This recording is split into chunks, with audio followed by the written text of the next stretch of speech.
Hey guys, welcome to day 31 of 100 Days of Code. And you've been learning quite a lot of things now. We've been looking at handling exceptions, using the JSON data format, parsing and reading CSVs using Pandas, opening and writing to files, and a whole lot more. So it's time for your capstone project. And in this capstone project, we're going to be building a flashcard program to help you study. And it's especially great with studying for languages. Now, when I was in school, I studied French, and it was a lot of vocab that we had to learn for tests. Pomme is apple. And I would memorize all these words, all of the grammar tables, and yet after 4 or 5 years, I couldn't really speak much French. So I decided to go for immersive language learning. I went to France, I hung out with friends, and I tried to immerse myself in the language and culture. But that also failed. I had a lot of fun, but my French didn't seem to improve all that much. But then I discovered a new way of learning languages. And it all started with looking at Chinese characters. There's a lot of Chinese characters out there. There's something like 50,000 Chinese characters in total. From history to now, there's a lot of characters that you could learn. They each have a different meaning and they each have a different pronunciation. Imagine that, trying to learn 50,000 characters. That's no easy feat. But then a friend told me that actually, you don't really need 50,000 characters. Your average professor who is very eloquent, who can write a lot of the characters and use them with ease, only knows about 10,000. And your average person probably only uses about 8,000 in their day-to-day lives. And if you basically just want to get by in life, you can pretty much rely on the 3,000 words that an average teenager would know. And finally, if you actually just want to be able to watch some simple movies, read some simple books, then you could use the average kid vocabulary of about 1,000 characters. And at this point, I think to myself, 1,000, that's quite doable. I could do 1,000. If I learn just 10 characters a day, that'll take me less than a year to learn all of these characters. But it's not just 1,000 random characters either. There's such a thing as a frequency dictionary. So a dictionary that's not listed by A, B, C, D, but it's actually listed by the frequency that a particular word occurs in common usage.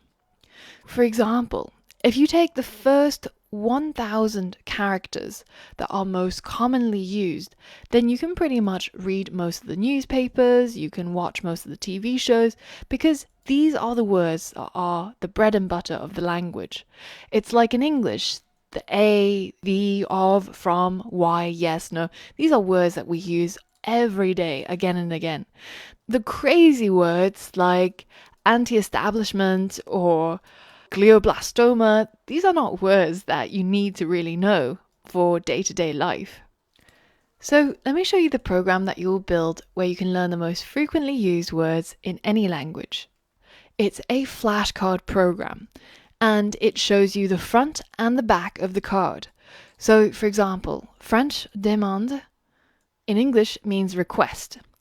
After 3 seconds, the card flips and I can check whether if I knew the right answer.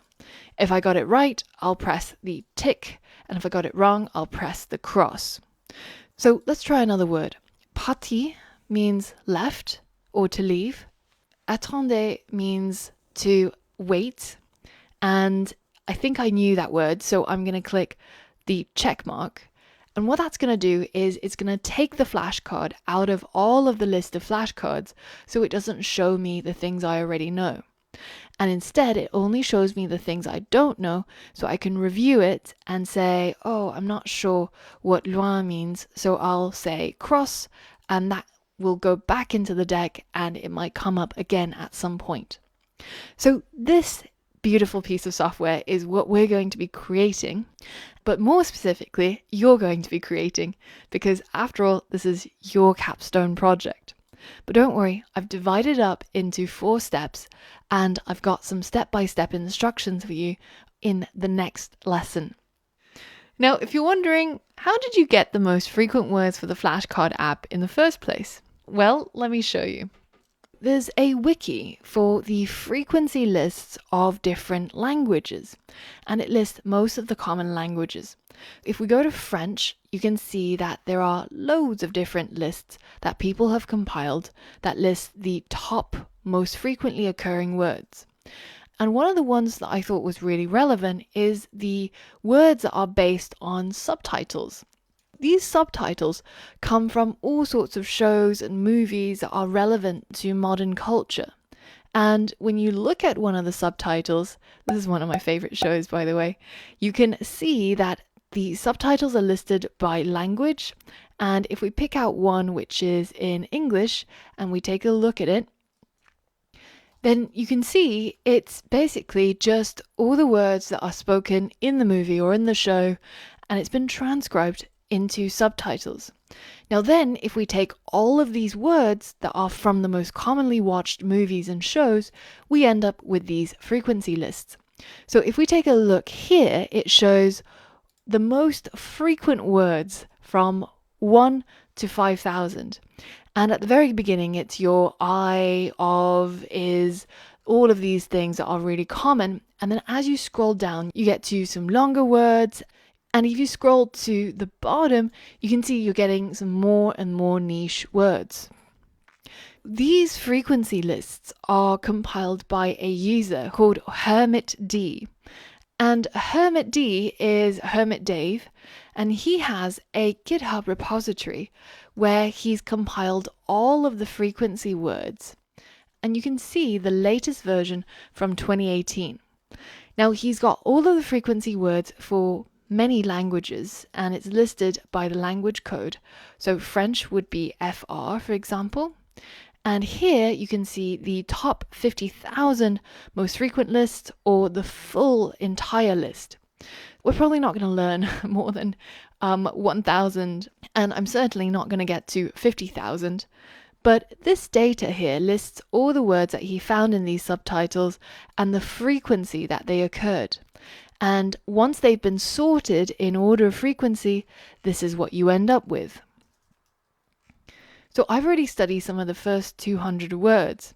So if I take 100 words from this frequency dictionary and I put it into a Google Sheet, then I end up with something like this. Now, what I want to be able to do is to create a flashcard where the front of the flashcard is the word in French, and then on the back of the flashcard is the answer in English for what that word means. Instead of having to flip through a dictionary, finding out the meaning of each of these words, there's actually a really neat trick in Google Sheets that I want to show you. If you hit equals to start a new formula and you type in Google Translate, you can see it expects some inputs. First is the piece of text that you want to translate. So I'm going to click on this cell, and then it's the source language. So this is the language as a code. So for example, Spanish is ES and French is FR. And then the final input it expects is the language code that you want to translate it to. So in this case, I want to translate it to English. So I'm going to use EN. And then we can close off the parentheses, hit enter, and after a little while, with good internet, you'll see the English translation for this word. And of course, because we're in Excel, we can simply just drag this cross all the way down to all of our words, and after a little while, bam, it's translated all of those words into English. So this is a really neat trick, and I'll link to the docs for this particular formula. And also, you can take a look at the language support that Google's translation service has, and you can see the language code for each of these languages. So if you want to try learning Macedonian or Malay, then this is going to be your best bet. So now that I've created my Excel sheet, essentially, of French and English words, I've got potentially 100 flashcards with the front and back data already saved inside this Google Sheet.